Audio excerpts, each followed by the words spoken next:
وصفتنا اليوم من المطبخ العماني، عندنا وصفة اسمها قبولي أو قبولي الدجاج. خبرونا إذا سمعتوا فيها من قبل أو جربتوها. رح نبدأ بالتحضير بمعلقة كبيرة سمن بطنجرة ساخنة على النار. استخدمت السمن الحيواني، ممكن نستخدم الزيت النباتي.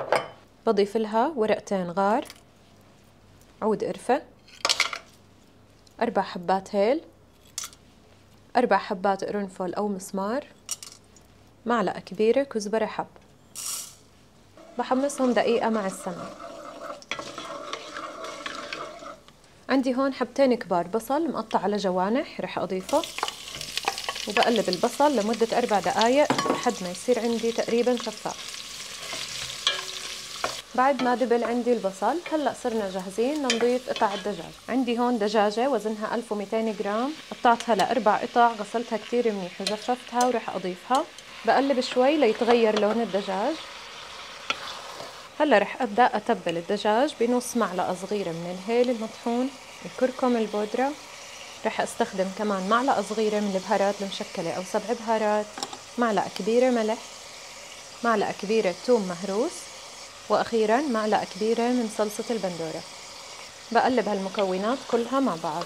تحتاج عندي هلأ وقت تقليب تقريبا 10 دقايق. بقلبها بين الفترة والتانية لحد ما ينشف عندي الدجاج تماما قبل ما نضيف المي. بعد ما صار عندي الدجاج بهذا اللون، هلأ صرنا جاهزين لنضيف المي.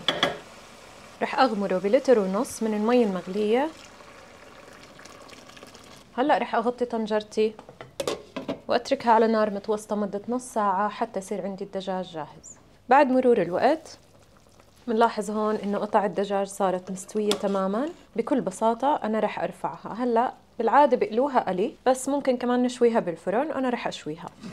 أنا ما رح أضيف ولا إشي لقطع الدجاج، بس رح أخدها على الفرن تحت الشواية مباشرة حتى تاخد لون ذهبي. تقريباً تحتاج مدة 10 دقايق.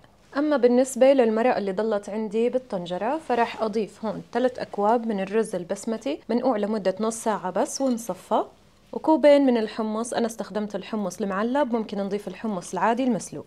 بدي أتأكد إنه المرق غمر الرز عندي بمقدار 1 سنتيمتر. إذا كنتم مبتدئين ممكن تعايروا المرق لكل كوب من الرز كوب ونص مرق. في حال نقص عندي المرق شوي بزيد له مباشرة مية مغلية. المهم يغمر الرز بمقدار 1 سنتيمتر.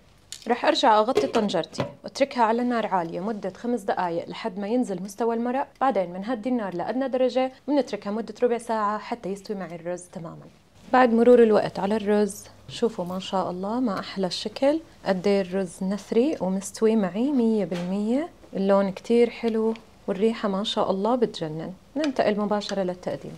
وهلأ صار طبقنا جاهز للتقديم. شوفوا ما شاء الله قد ايه حلو ومرتب. رح أزين بس بورق البقدونس الأخضر الطازج، وكمان ممكن نستخدم الكزبرة لو حابين. بوزع هيك رشة بسيطة على الوجه. هلأ خلينا ناخد قطعة من الدجاج. شوفوا لي ما شاء الله قد ايه الدجاج مستوي ولونه أبيض من الداخل. الرز كمان عنا نثري جدا، لونه كتير حلو. بتمنى تجربوا هالوصفة وتعطونا رأيكم بالتعليقات، وإن شاء الله ألف صحة.